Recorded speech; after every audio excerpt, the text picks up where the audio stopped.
तो मसीह मंथन बैठक नॉर्थ ईस्ट सेवन सिस्टर की तरफ से आप सबको जय मसीह की, यीशु मसीह के नाम से सलाम और ताली जोरदार। राजाओं के राजा प्रभु का प्रभु दिखा दीजिए। सीधा मसीह मंथन बैठक कोलाकुची मिसामारी आसाम से है और ये हमारा आसाम कोलाकुची का मंडली है। और पूरा प्रेम मिला दो ना, इसको नीचे से ऐसे कर दो, क्लियर है, दिखा दीजिए एक बार, ऐसा कर दीजिए सभी बड़े पापा जी को। ओके, सो फेसबुक में जितने और प्रभु की महिमा होगा और वाकई ही प्रभु महिमा के योग्य है कि नहीं है? Yes yes. तो सब जीवित है? यस। ओके, तो जोर से हालेलुया। हालेलुया। यस, ऐसा ही बुलंद आना चाहिए। हम हमेशा जीवित है क्योंकि हमारा खुदा जीवित है। हालेलुया। ताली बजा सकते हैं इस बात पे। हमारा राजा जीवित है और ऐसा राजा जिसका राज्य का अंत नहीं है। आमीन। कई राजा आए पृथ्वी में, कई पीर पैगंबर बड़े बड़े मतलब क्या बोलते हैं 30 मार खान लोग आए, लेकिन सबके सब दुनिया छोड़ के चले गए, है कि नहीं? बड़े बड़े राजा पीर पैगंबर मतलब 30 मार खान बहुत लोग आए, कई लोगों ने देश जीता क्या जीता, लेकिन ये दुनिया छोड़ के चले गए। लेकिन हमारा राजा 3.5 साल का पृथ्वी में आया, सुसमाचार दिया, कई लोगों को चंगा किया, मरा, जीवित होके अनंत काल तक जीवित है। हालेलुया। इसीलिए हम गमन करते हैं अपने यीशु राजा पे और डंके की चोट पे कहते हैं कि वो हमारा प्रभु है। आमीन। तो चलिए आज जिस विषय पे बात करूंगा, पूरा प्लीज सभी ध्यान दीजिए और ध्यान दीजिएगा आपस में, क्योंकि आज का जो है ना उपस्थिति का बात हो रहा है। आज जिस विषय पे मैं बात करूंगा वो विषय है उपस्थिति। ताली बजा सकते इस चीज के लिए। और फेसबुक में जितने मैं आप सबका स्वागत करता हूँ यीशु मसीह के नाम से। मसीह मंथन बैठक नॉर्थ ईस्ट सेवन सिस्टर कोलाकुची की तरफ से इस वक्त मैं आसाम से लाइव हूँ और जो मुझे देख रहे हैं शेयर कीजिए और आगे फॉरवर्ड कीजिए ताकि खरी शिक्षा, मसीह की खरी शिक्षा मसीह मंथन के प्लेटफॉर्म के द्वारा आपको मिले। यदि मेरे इस वीडियो से किसी को ठोकर लगता है तो कृपया करके मेरा यह वीडियो ना देखे, ये मैं रिक्वेस्ट करता हूं। और आपको अगर अच्छा लगता है, आपके हृदय को छूता है और प्रभु का जो वचन है, कलाम जो है वो जीवित है, जो आपके जीवन को बदल देता है, तो मैं ऐसा वीडियो हजारों बनाने के लिए तैयार हूँ। आमीन। चलो तो मैं आगे बढ़ता हूँ। परमेश्वर की उपस्थिति, आज इसी विषय पे बात करूंगा। आज इसी विषय पे बात करूंगा जो विषय है परमेश्वर की उपस्थिति। हम विश्वासियों के लिए, मेरा यह मैसेज विश्वासियों के लिए है, परमेश्वर की उपस्थिति बहुत जरूरी है हमारे लिए और इसी विषय पे बात करूंगा। और इंग्लिश में इसको कहते हैं the presence of God. The presence of God बहुत आवश्यकता है परमेश्वर की उपस्थिति। परमेश्वर की उपस्थिति अगर हमारे अंदर ना हो तो हम उस देश तक नहीं पहुंच पाएंगे जिस देश के लिए प्रभु ने हमको चुना है, उस राज्य के लिए नहीं पहुंच पाएंगे जिस राज्य के लिए हमको बुलाया गया है। याद रखिए कि बुलाए सभी है लेकिन चुने थोड़े, और यहाँ जितने बैठे हैं सब चुने हुए हैं। ताली बजा सकते हैं, तभी तो हम प्रभु में हैं। आमीन। तो आज का विषय है परमेश्वर की उपस्थिति, द प्रेजेंस ऑफ गॉड। दुनिया में तमाम विश्वासी है, पता नहीं कैसा कैसा उपस्थिति लेके बैठे हुए हैं, लेकिन अगर परमेश्वर की उपस्थिति आपके जीवन में नहीं है तो गई भैंस पानी में है। याद रखिएगा। अब मुझे नहीं मालूम कि आप कैसी उपस्थिति लेके बैठते हैं। कभी संसार की उपस्थिति है, कभी बेविचार की उपस्थिति है, तो शराब की उपस्थिति है, नाना प्रकार के, कोई तो मोबाइल की उपस्थिति लेके बैठा होता है। लेकिन सबसे इंपॉर्टेंट परमेश्वर की उपस्थिति आपके जीवन में कहाँ है, ये देखिए। और आज मैं चाहता हूं कि आपके अंदर से उसको झिझोड़ कर जो अपने कचड़े, जो संसार की उपस्थिति, उसको निकाल के परमेश्वर की उपस्थिति अंदर डालें। और कितना आवश्यकता है मैं आपको बताऊंगा। आइए मैं एक वचन ले जाऊंगा, मूसा के टाइम पे लेके जाऊंगा। ताली बजा सकते इस बात के लिए। अमेरिका थोड़ा देख लीजिए, है ना, क्लियर है? ओके। जितने भी जुड़े शेयर कीजिए कृपया करके, क्या कि खरी शिक्षा, ऐसे वचन मसीह मंथन बैठक के प्लेटफॉर्म से ही मिल सकता है। और मैं आशा करता हूँ, विश्वास भी करता हूँ कि ऐसे वचन आपके हृदय को छेदेगा जरूर, क्योंकि वचन दोधारी तलवार है। आमीन। तो ये फोटो देख लीजिए, ये मूसा है, परमेश्वर से बात कर रहा है, यहोवा परमेश्वर से। और परमेश्वर, याद रखिएगा, भयंकर परमेश्वर है। मैं विश्वासियों को जो फेसबुक मुझे देख रहे हैं, याद रखिएगा कि जिस परमेश्वर की हम आराधना और स्तुति करते हैं, वो परमेश्वर, और जिसकी उपस्थिति हम लेके चलते हैं, वो परमेश्वर आग है। और जीवते परमेश्वर के हाथ में पड़ना भयंकर बात है, इब्रानियों के वचन में लिखा है। तो आइए चलते आगे बढ़ते हैं। सो मैं इस वचन पे ले चलूंगा सीधा। ऐसा कुछ बात मैं आपको रखूंगा आगे। निर्गमन 33:15, निर्गमन 33 का 15 में लिखा है, यहीं से पढ़िएगा बुआ जी। हाँ, जी बुआ जी की तरफ अपना जी। उससे कहा, यदि तो आप ना चले हाँ। तो हमें यहाँ से आगे ना ले जा। बिल्कुल। अब यहाँ कर दीजिए इस साइड। Thank you. उससे कहा किससे कहा? उससे कहा, यानी कि परमेश्वर से कहा, मूसा ने कहा। ठीक है, मैं इस बात को शॉर्ट में रखा हूं इसलिए कि मैं आगे का कहानी बता देता हूं कि परमेश्वर जो इजराइलियों को गुलामी से निकाले थे, सबको पता है 4 साल की गुलामी से यहोवा परमेश्वर ने उनको निकाला। और निकालते वक्त में इन्होंने क्या कर दिया? परमेश्वर ने कुछ आज्ञाएं दी कि मुझको छोड़ किसी और को ईश्वर करके नहीं मानना, है ना, आज्ञाएं दी। लेकिन ये चलते चलते मार्ग में एक मूर्ति बना लिए, सोने का मूर्ति बना लिया, जो परमेश्वर बिल्कुल नहीं चाहता था। और हारून के द्वारा ये गलतियां हुआ और उस दिन 3000 लोग मर गए। मैंने बताया था ये, ठीक है। और उससे पहले जो मैंने मैसेज दिया था स्तुति आराधना, अब मैं मैसेज दे रहा हूं उपस्थिति। अब इनको वादा किया था कि तुम मिस्र से निकलोगे और मैं तुम्हें कौन सा देश दूंगा? वाचा का देश दूंगा। कौन सा देश? ऐसा देश जो जिसमें दूध और नदियां और मधु के मतलब भरपूरी है, और दूध और की नदियां बढ़ती है। तो हाँ, कनान देश, यस, कनान देश दूंगा, ऐसा देश, वाचा का देश दूंगा, ऐसा कहा था। वो देश में जाने से पहले परमेश्वर इनसे रूठ गया, इसीलिए परमेश्वर ने उनसे कुछ कहा। तब जाके मूसा कहता है उससे, यानी कि यहोवा परमेश्वर से, क्योंकि याद देखिए फोटो में बात हो रहा है, ध्यान से देखिएगा, मैं ये रोटेशन ऑफ करता हूं। हाँ, ओके। तो परमेश्वर से बात कर रहा है मूसा और कह रहा है, उससे कहा, निर्गमन 33:15 में उससे कहा, यदि तू आप ना चले तो हमें यहां से आगे ना ले जा। और मेरा विषय क्या है? परमेश्वर की उपस्थिति। कह रहा है कि प्रभु तू ठीक है, तू कह रहा है मैं आगे को नहीं चलूंगा, आगे वचन में रखा हूं मैंने, आगे को नहीं चलूंगा, लेकिन प्रभु मैं भी आगे नहीं बढ़ूंगा। मूसा कह रहा है, क्यों? क्योंकि प्रभु तू उपस्थित नहीं रहेगा तो मैं वो देश कैसे पहुंचूंगा? अब मैं आपको क्लियर समझाना चाहता हूं, फेसबुक पे जो मुझे देखना चाहते हैं, मूसा ने ऐसा क्यों कहा? आइए देखते हैं।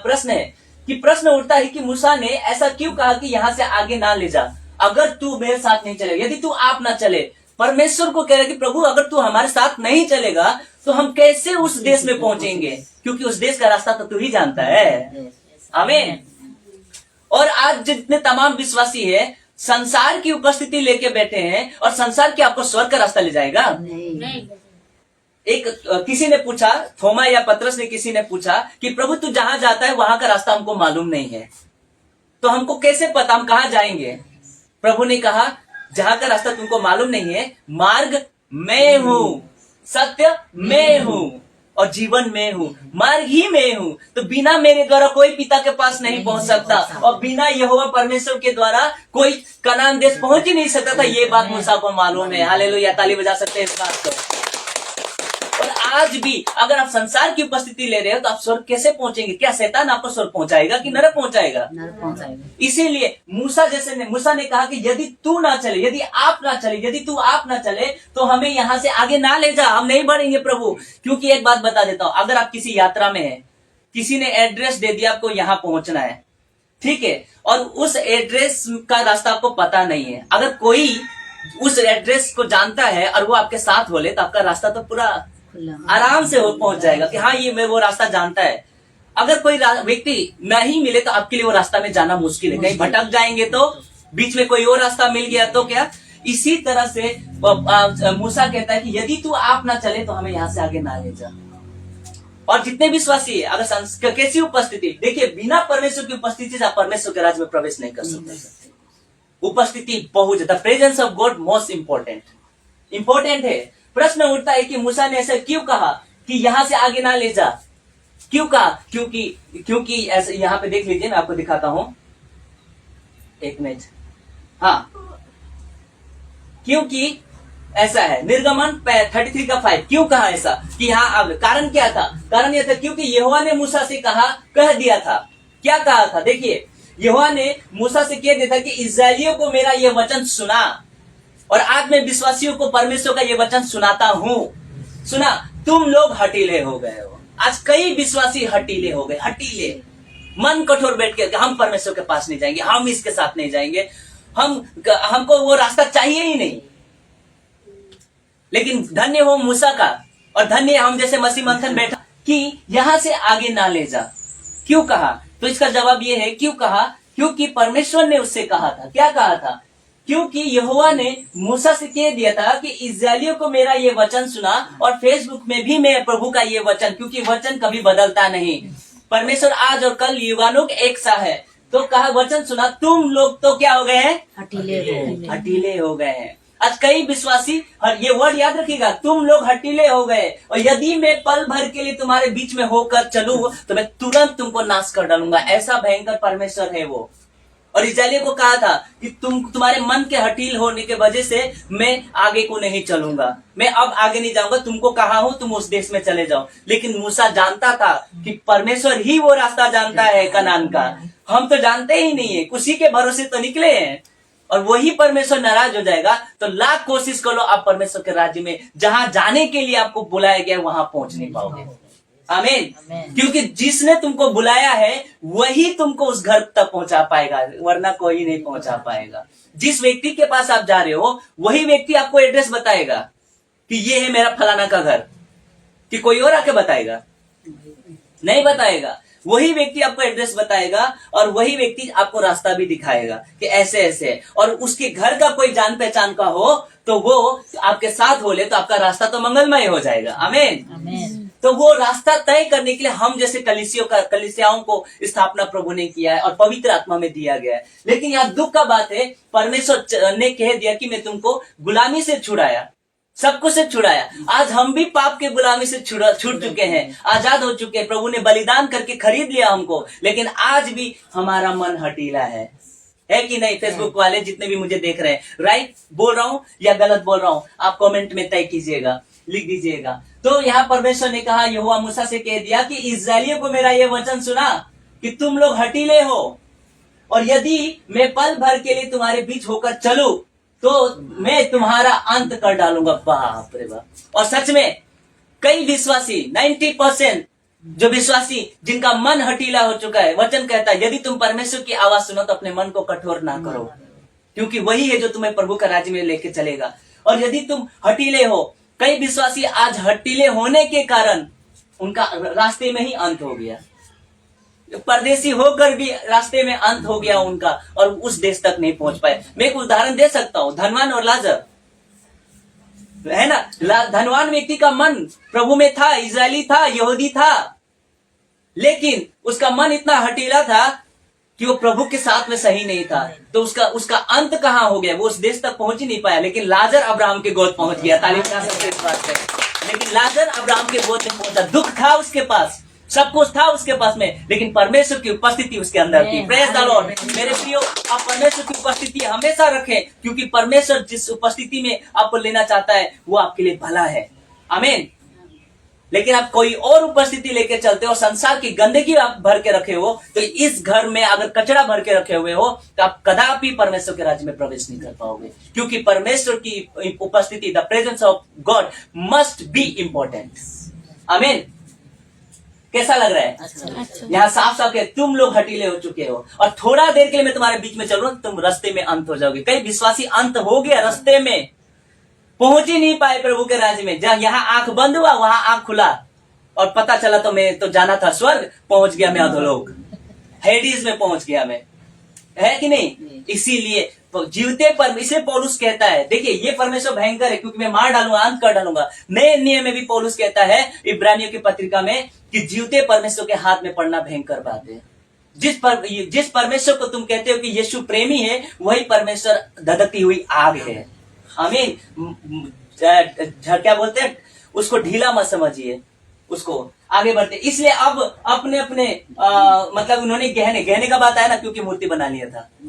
जो चीज यहाँ पे देखिए, इसको भी समझाना चाहूंगा। इसलिए अपने अपने गहने और अपने अंगों से उतार दो कि मैं जानूं कि तुम्हारे साथ क्या करना चाहिए। इसको लेके पेंतीकोस वालों ने डॉक्ट्रिन बना दिया कि कान में गहना पहनो मत, इससे तुम्हारा बेविचार। कैसे हो सकता है?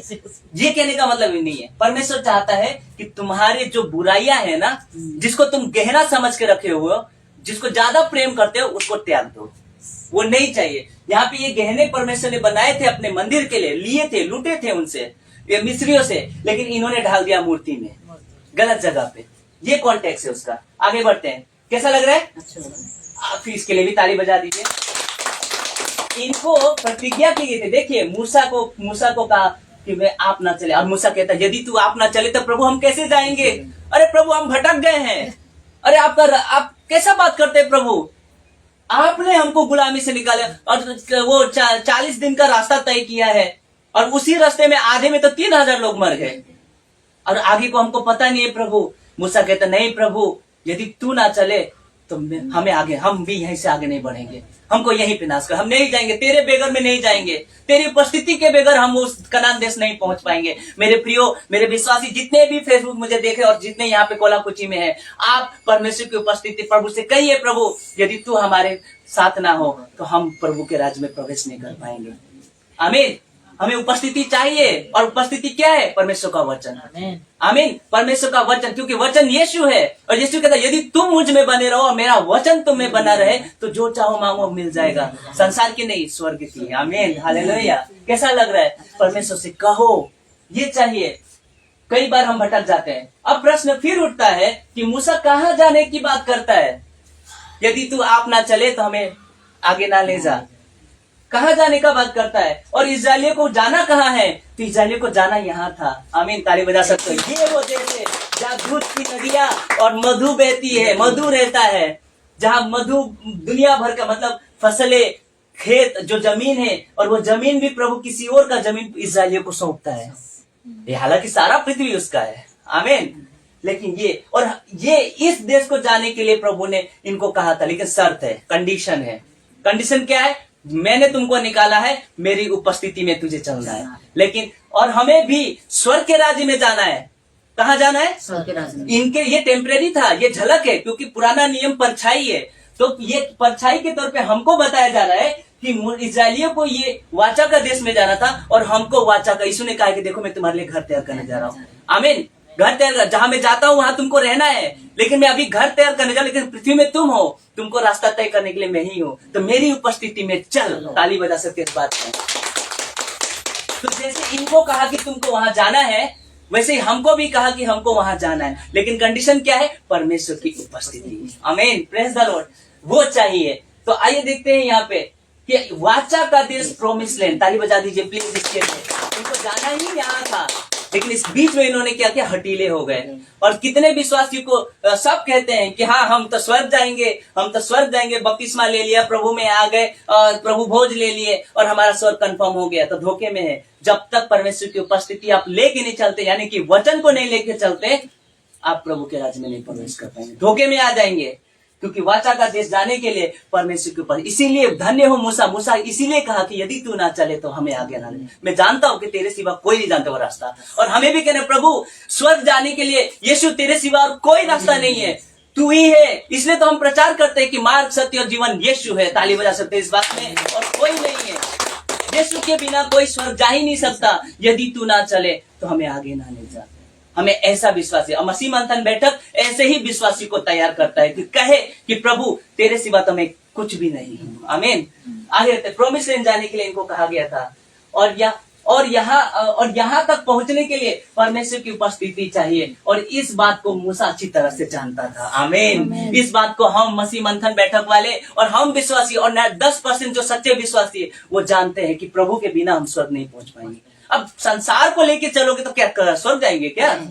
संसार की गंदगी को लेके चलोगे और कहते हो कि हम स्वर्ग चल जाएंगे, धोखा है, नहीं हो पाएगा। बेविचार लेके चल रहे हो और कहोगे कि हम इस प्रॉमिस लैंड में पहुंच जाएंगे, वाचा के देश में पहुंच जाएंगे, नहीं होगा। पुराना नियम में वाचा का देश फिजिकल था, नए नियम में वाचा का देश स्वर्ग है हमारा। नया यरूशलेम के वारिस है हम, नई सृष्टि है हम। आपका बपतिस्मा हो गया, आप नई सृष्टि हो। कब का? यहाँ का नहीं, ये जब पृथ्वी का अंत होगा उसके बाद जो पृथ्वी बनेगा उसके लिए, उसके लोग हैं हम। आमीन। Praise the Lord. आगे चलते हैं। तो वो जानता था अच्छी तरह से। अब आगे बढ़ते हैं। इसलिए मूसा ने क्या कहा? बोल दीजिए। गई भैंस पानी में। ओके। इसीलिए मूसा ने कहा ये वचन, वापस रख देता हूं, ये वचन कि उसने कहा यदि तू आप ना चले, एक साथ बोल दीजिए, यदि तू आप ना चले तो हमें यहाँ से आगे ना ले जा। और आप भी कहे कि प्रभु यदि तू हमारे अंदर नहीं रहेगा तो हम कैसे इस संसार में भक्ति का जीवन बिता पाएंगे? नहीं बिता पाएंगे। इसीलिए प्रभु ने कहा क्या तुम नहीं जानते? पौलुस ने कहा कि तुम परमेश्वर का मंदिर हो, और परमेश्वर का मंदिर होकर हम संसार के कचरा कैसे घुसा सकते हैं? एक घर में दो लोग कैसे रह सकता है? आमीन। तो कृपया करके अगर हमारे पास संसार का कोई कचरा है तो परमेश्वर की उपस्थिति आपके अंदर नहीं है, या आपके अंदर नहीं है। हमें संसार का कचरा से हटकर परमेश्वर की पवित्र उपस्थिति लेकर चलना है, क्योंकि परमेश्वर हमारे अंदर वास करता है और हम चलते फिरते रहते हैं। आमीन। वो सदैव हमारे साथ, इसलिए कहा जगत के अंत तक मैं तुम्हारे साथ हूँ। आगे बढ़ते हैं।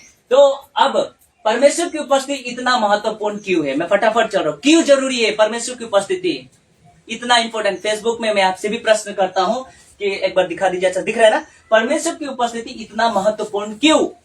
कारण क्या है? मैं कुछ उदाहरण रखूंगा, आइए देखते हैं कारण क्या है। परमेश्वर की उपस्थिति ये क्या है, देख रहे हैं? अगर परमेश्वर की उपस्थिति आपके अंदर है ना, तो याद रखिए कि परमेश्वर की उपस्थिति क्या करता है। मैं उदाहरण रखूंगा। परमेश्वर की उपस्थिति सृष्टि पैदा करता है। क्या पैदा करता है? सृष्टि। और निर्माण करता है। परमेश्वर की उपस्थिति, जब हम संसार की गंदगी में थे ना, तो जब परमेश्वर की आत्मा और परमेश्वर की उपस्थिति हमारे अंदर आई ना, तो हम बदलते गए। निर्माण हो गया, हमारा नया जन्म हो गया, निर्माण हुए और बदले। क्यों? क्योंकि जब पृथ्वी बनाया था प्रभु ने, तब परमेश्वर की उपस्थिति, आदि में परमेश्वर ने उपस्थिति थी, और उसी उपस्थिति में ये पृथ्वी का रचना हुआ। मैंने कहा नहीं, परमेश्वर की उपस्थिति सृष्टि पैदा करता है, निर्माण करता है, और परमेश्वर की उपस्थिति आपको नया जीवन देता है। Praise the Lord, hallelujah. अद्भुत है कि नहीं? तो परमेश्वर की उपस्थिति सृष्टि पैदा करती है, निर्माण करती है। कैसे? कि देखिए ये वचन के द्वारा, आदि में परमेश्वर, जब पृथ्वी नहीं था तो परमेश्वर था, मानी कि उसकी उपस्थिति था। उसी की उपस्थिति में क्या बना? आकाश और पृथ्वी की सृष्टि हुई। आमीन।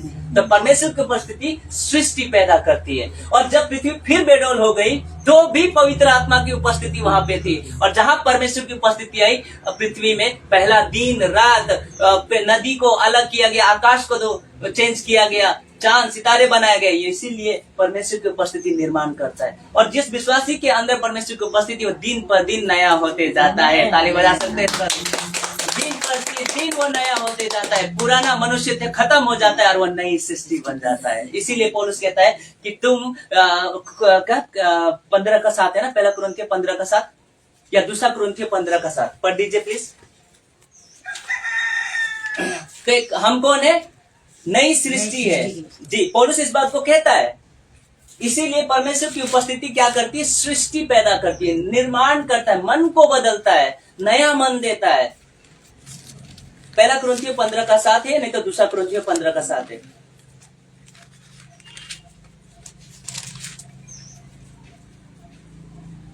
कुरिन्थियों ना? हाँ, कुरिन्थियों 15 का 7। हाँ देखिए तो ये नहीं है ना? ये पहला है ना, दूसरा कुरिन्थियों देखिए। पहला दूसरा में तो 15 है ही नहीं। दूसरा में 15 नहीं है। तो 15 का 1 या 2 ठीक है, लिखा है तुम नई सृष्टि हो। मुझे रेफरेंस याद नहीं आ रहा है कि तुम नई सृष्टि हो, जो मसीह में है वो नई सृष्टि है, ऐसा लिखा हुआ है। 5 का 7 होगा ना, 15 का 7 होगा, ठीक है होगा। आगे बढ़ता हूं मैं, मिल जाने से बोलिएगा, ठीक है। तो कैसा लग रहा है? तो परमेश्वर की उपस्थिति क्या करती है? निर्माण करती है और सृष्टि करती है। तो परमेश्वर की मेरा प्रश्न क्या है कि परमेश्वर की उपस्थिति इंपॉर्टेंट क्यों है? तो इसलिए कि आपके अंदर है तो आप नया होते दिन प्रतिदिन नया होते जाते हैं। आमीन, प्रेज़ द लॉर्ड। आगे बढ़ते हैं। यहाँ देखिए, ठीक है, यहाँ देखिए, ध्यान दीजिए प्लीज। और फेसबुक में जितने हैं शेयर कीजिए ताकि खरी शिक्षा लोगों तक पहुंच पाए कि कितना इंपॉर्टेंट है परमेश्वर की उपस्थिति। आइए अब देखते हैं दूसरा प्रश्न। परमेश्वर की उपस्थिति सिद्धता को लाती है, परफेक्शन, सिद्धता को लेके आती है, परफेक्शन को पैदा करती है। यानी कि हम सिद्ध नहीं थे, लेकिन परमेश्वर की उपस्थिति हमको सिद्ध करती है। ताकि बता सकते हैं इस बात से, हम बिल्कुल सिद्ध नहीं है, परफेक्ट बिल्कुल नहीं है, लेकिन परमेश्वर की उपस्थिति हमको परफेक्ट बनाती है, बनाते जाती है। आइए देखिए, मैं दिखाता हूँ उपस्थिति का क्या है, वचन रखता हूँ। देखिए, आइए देखते हैं। देखिए, अब्राहम कितने वर्ष का था जब उसका बच्चा हुआ? 100। और 99 वर्ष में परमेश्वर ने उसको दर्शन दिया है। आइए देखते हैं। तो ये परमेश्वर अब्राहम को दिखाता है कि देख आकाश की ओर, हाँ, और परमेश्वर से बात करता है क्योंकि ये उपस्थिति में चल रहा है। और उपस्थिति में चल रहा है, लेकिन भविष्य की बातें बता कि आकाश के तारे जो देख रहा है ना, वैसा तेरा वंश होगा। आमीन। देख रहे, ये उपस्थिति का बात हो रहा है कि प्रभु ये तो कैसे होगा। आइए देखते हैं। आगे बढ़ते हैं। उत्पत्ति 17:1 बहुत अद्भुत है ये वचन। बूढ़ा हो गया हूं प्रभु, मैं अच्छा से बोल नहीं सकता, मैं चल नहीं सकता प्रभु जी। अरे अब मेरा अंदर क्या, मैं तो पुराना हो चुका हूं, अब तो हड्डियां मेरे चेहरे झुर चुके हैं, क्योंकि लिखा है कि अब्राहम 99 वर्ष का हो गया। है। 99 वर्ष में अब तो मेरे पास चलने के लिए ऐसा हाथ कांपरे होते हैं, कमर में पकड़ के चल रहा होता हूँ प्रभु, चलने में भी मेरे को दिक्कत होता है, क्या मेरे को। प्रभु ने कहा चुप बैठ, तेरा उम्र 99 वर्ष का हुआ है, मैं तो 99 का नहीं हूं ना, ताली बजा सकते हैं। परमेश्वर की उपस्थिति सिद्धता को लेके आती है, भले वो इनपरफेक्ट है, 99 वर्ष का है, प्रभु ऊपर से कहता है कि बेटा तू 99 वर्ष का है, लेकिन जवान करने की शक्ति मेरे पास है, आमीन। बल देने की शक्ति मेरे पास है, तू कितना भी उम्र का हो जा। 80 साल का मूसा को इस्तेमाल कर दिया इजरायलियों के लिए, कम है। तो हमारा शरीर कितना भी कमजोर हो जाए, लेकिन हमारा परमेश्वर आदि से अनंत काल तक जीवित है, आमीन। वो कभी बूढ़ा नहीं होता, वो कभी नहीं मरता। इसलिए बोला कि तू अपने हिसाब से सोच रहा है। यहाँ लिखा है प्रभु जी दांत गिर चुके हैं, मैं बूढ़ा हो चुका हूँ, लिखा। अब क्या बोलते परमेश्वर, चुप बैठ। जब अब्राहम 99 वर्ष का हो गया, तब यहोवा ने उसको दर्शन देकर कहा, दर्शन बात करके, तब यहोवा ने दर्शन देकर कहा तू 99 वर्ष का है ना, मैं सर्वशक्तिमान ईश्वर हूँ, मेरी उपस्थिति में चल और सिद्ध बनते जा। ताली बजा सकते हैं इस बात का। मैं I am the almighty God, be walk on the presence of God because I am the almighty God. परमेश्वर ने उसको यही तो जवाब दिया कि मैं तेरे लिए संभव है, लेकिन मेरे लिए सब, तेरे लिए असंभव है, लेकिन मेरे लिए संभव है, आमीन। इसीलिए तो प्रभु ने कहा कि जो मनुष्य के लिए असंभव है मेरे लिए सब कुछ है। क्या मेरे लिए कुछ काम कठिन है? जिसने कहा कि उजाला हो तो हो गया, जिसने कहा कि कहते पंछियां बन जाए, नदी नाले बन जाए, बन गया।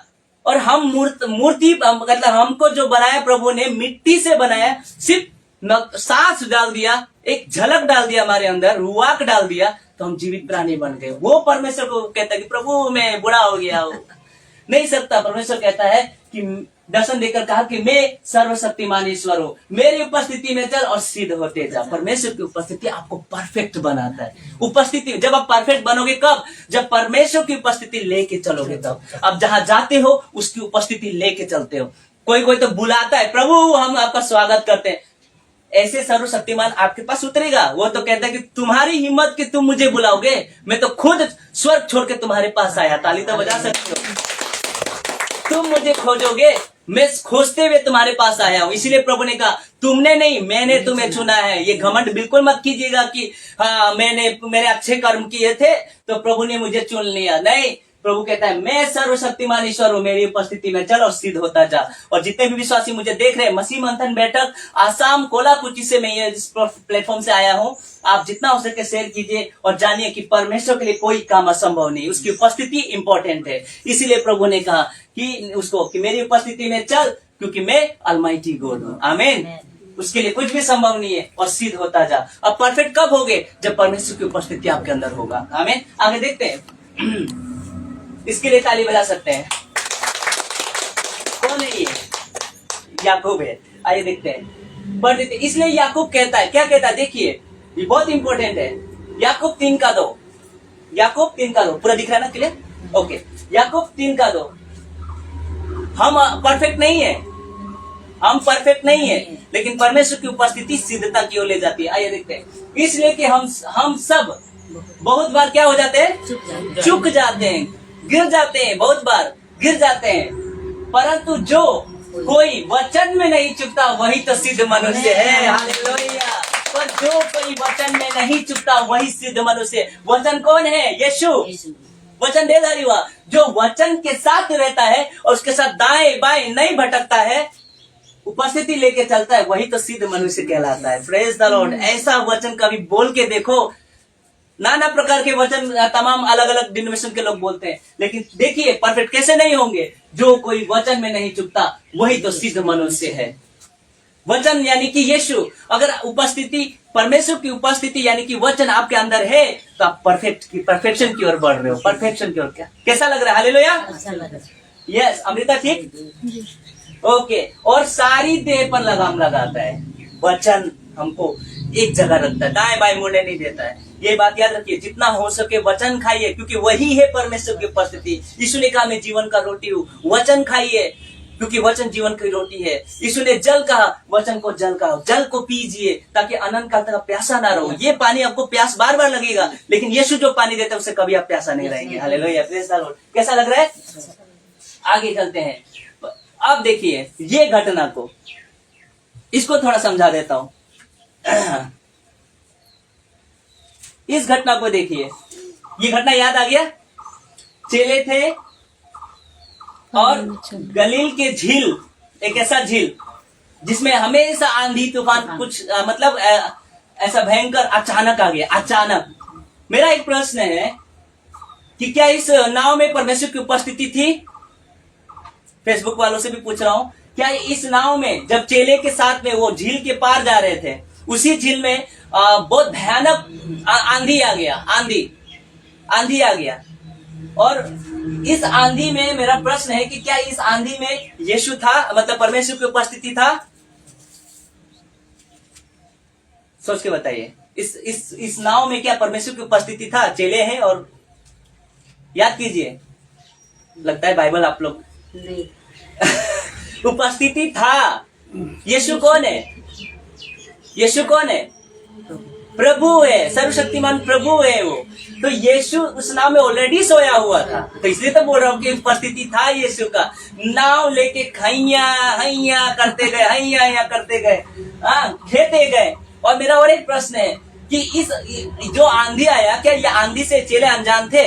एक्चुअली ये लोग खुद मछुआरे हैं, मछली पकड़ने वाले, इनको आंधी से कोई प्रॉब्लम नहीं है।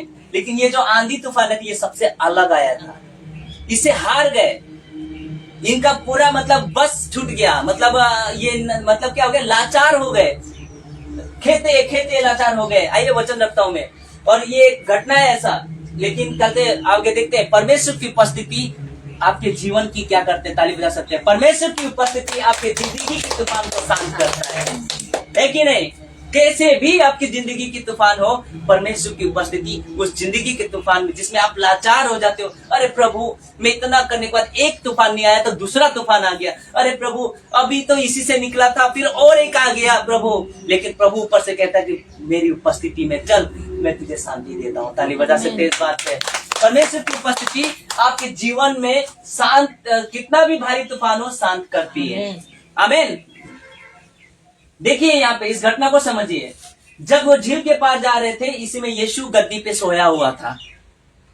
और चेले, ऐसा नहीं कि चेले आंधी तूफान से अनजान थे, ये पहले भी आंधी तूफान झेल चुके, क्योंकि खुद मछुआरे थे, मछली पकड़ते थे, रात को भी पकड़ते थे, ऐसी तूफान इनको आता। लेकिन ये जो तूफान आया था जो शैतान की तरफ से, इस तूफान से ये लाचार हो गए थे। लेकिन उसी तूफान में भी उस नाव में यीशु परमेश्वर की उपस्थिति था। Praise the Lord. इसीलिए तो कहता प्रभु हम मरे डर, क्या तुझे चिंता नहीं? प्रभु खड़ा होकर बोल आंधी को डांटता है। देखिए ये देखते आंधी को डांटता है। परमेश्वर की उपस्थिति आपकी जिंदगी के तूफान को शांत करता है। मरकुस 4:35-41, मरकुस 4:35-41। आइए देखिए, उसको पढ़ दीजिए ना, 4:35 से 41।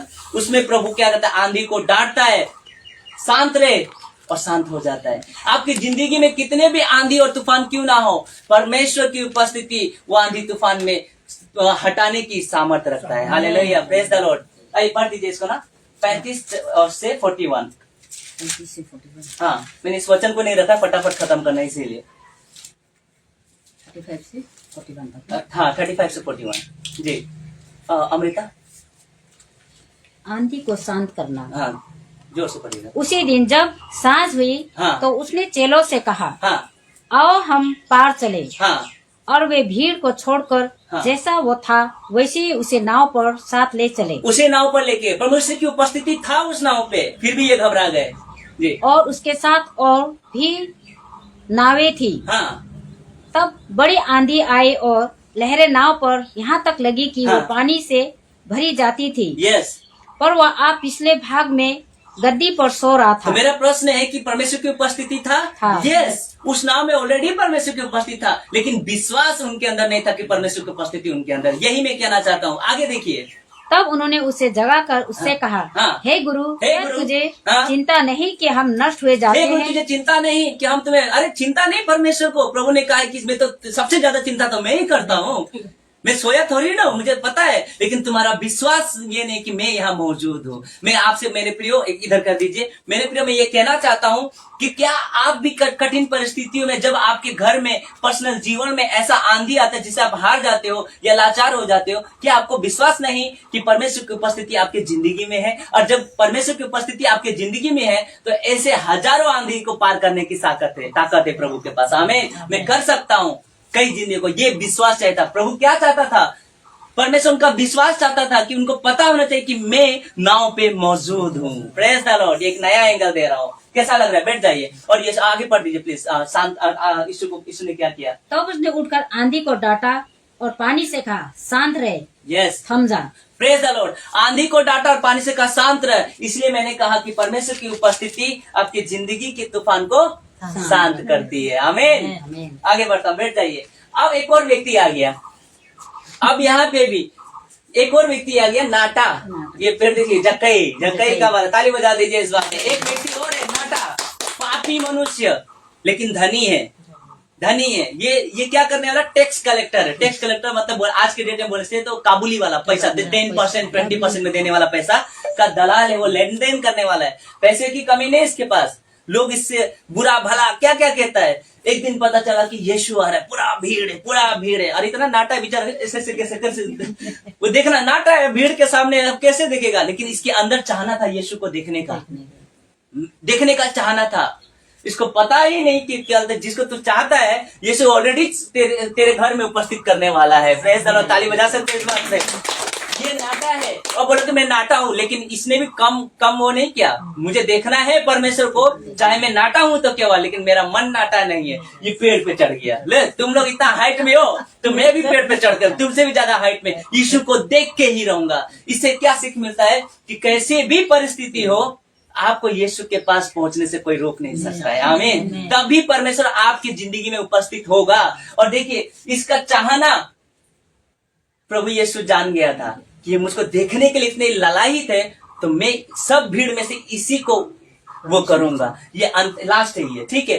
तो परमेश्वर की उपस्थिति, अब मेरा लास्ट है ये कि परमेश्वर की उपस्थिति आपकी जिंदगी में उद्धार और मुक्ति ले आती है। ताली बजा सकते हैं इस बात को। परमेश्वर की उपस्थिति आपकी जिंदगी में उद्धार और मुक्ति लेती है। कैसे? परमेश्वर ने जब देखा जक्कई कि पेड़ पे चढ़ गया, इतने सारे भीड़ में कि सब कहते प्रभु मेरे घर। प्रभु मैं किसी के घर नहीं जाऊंगा, इसी पापी के घर जाऊंगा, इसी के घर जाऊंगा, क्योंकि इसका चाहना बड़ा है, इसका विश्वास थोड़ा जो मुझे देखने की वो बड़ा है। वो लगे पेड़ पे चढ़ूंगा, मैं प्रभु को देखूंगा। प्रभु ऐसा करके देख रहा है। लाजर, सॉरी क्षमा चाहता हूँ, जक्कई, मैं आज तेरे घर में उपस्थित होने वाला हूँ। Praise the Lord. आइए देखते हैं, वचन रखता हूं मैं। देखिए, उसको कहा लूका 19:8, जक्कई ने खड़े होकर प्रभु से कहा, हे प्रभु देख। सॉरी, ये वाला नहीं, मैं इसका पीछे का स्टोरी रख देता हूँ। सॉरी, ये मैंने वचन नहीं रखा है।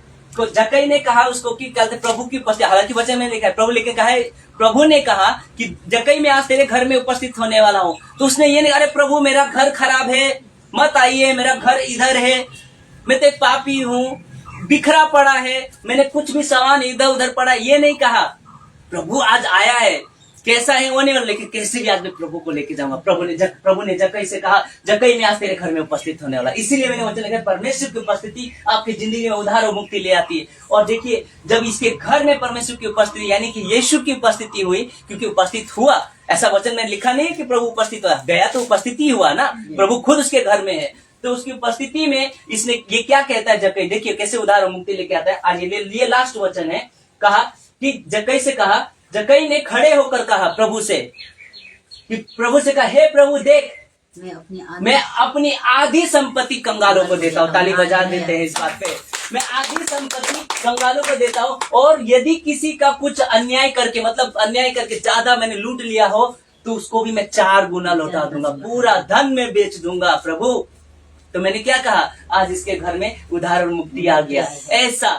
ऐसा विश्वासी वो बना हो तो परमेश्वर जब किसी के जीवन में उपस्थित होता है, आपके जीवन में उद्धार और मुक्ति ले आता है। आपका उद्धार हो गया तो अनंत काल का जीवन आपको मिल गया ना, आमीन। तो परमेश्वर की उपस्थिति आपके जीवन, देखिए इस व्यक्ति ने जिसने लूटा कैसे चेंज हो गया, जैसे ही घर में प्रभु है चेंज हो गया, मन बदल गया। तो परमेश्वर की उपस्थिति अपने कोई मन को बदलता है, उद्धार और मुक्ति को ले आता है। इसलिए वो कहता है कि प्रभु से कह रहा है, प्रभु आज मैं इन सभी के सामने, जो मुझे ऐसा कहते हैं, आज इन सभी के सामने मैं आधी संपत्ति कंगालों को देता हूँ। और एक धनवान आया था, बोला था कि कंगालों को दे दे अपना धन, वो नहीं कर पाया। लेकिन ये दूसरा धनी है जिसने सब कुछ दे दिया। फर्क है।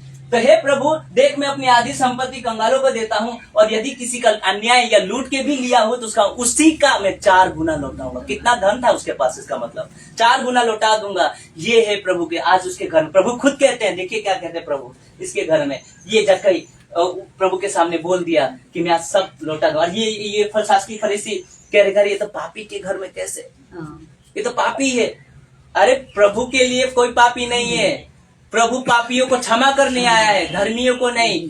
आज हम भी पापी थे, लेकिन प्रभु हमारे घर में आया, हमारे जीवन में आया और हमें उद्धार और मुक्ति दे गया। आमीन, प्रेज द लॉर्ड, हालेलुया बोल दीजिए, हालेलुया। यस। तो आइए, जब ऐसा कहता है तो यीशु एक जवाब देते हैं। लूका 19:9 में जवाब दे। तब यीशु ने उसे कहा, आज इस घर में उद्धार आया है, इसलिए कि यह अब्राहम का पुत्र है। आमीन, प्रेज द लॉर्ड। कैसा लगा? अब्राहम को कहा कि तू मेरी उपस्थिति में सिद्धता क्यों, तू 99 वर्ष का होगा, मैं सर्वशक्तिमान हूँ, तेरे बुढ़ापा से मुझे क्या लेने था, लेकिन मैं तो जवान हूँ, मैं तो हमेशा के लिए जवान हूँ, मैं तो नहीं मरता। तू जब मेरी उपस्थिति में रहेगा तू भी बूढ़ा नहीं, तू अनंत काल तक मेरे साथ रहेगा। आमीन। इसीलिए यीशु ने उससे कहा कि तब यीशु ने उससे कहा, आज इस घर में उद्धार आया है। तो परमेश्वर की उपस्थिति आपके जीवन में उद्धार और मुक्ति लेके आता है। इसीलिए मैं फेसबुक वालों से कहना चाहता हूँ कि परमेश्वर की उपस्थिति यानी कि वचन को लेके चलिए, ताकि आपके जीवन में उद्धार और मुक्ति बना रहे। आमीन, प्रेज द लॉर्ड। इसी के साथ मैं वचन खत्म करता हूँ। आमीन, ताली बजा सकते हैं। और फेसबुक में जितने मुझे देख रहे हैं तो एक बार जोर से हालेलुया बोल दीजिए, hallelujah, praise the Lord, praise the Lord. So इसी के साथ जय मसीह की जितना हो सके शेयर कीजिए और वचन को फैलाइए, ताकि मसीह मंथन के प्लेटफॉर्म से मैं आसाम से कोलाकुची से MMB कोलाकुची आसाम से मैं इस प्लेटफॉर्म के द्वारा इस वचन को लाया हूँ। शेयर कीजिए सभी को इसी के साथ। जय मसीह, ख्याल रखिए अपना। Praise the Lord.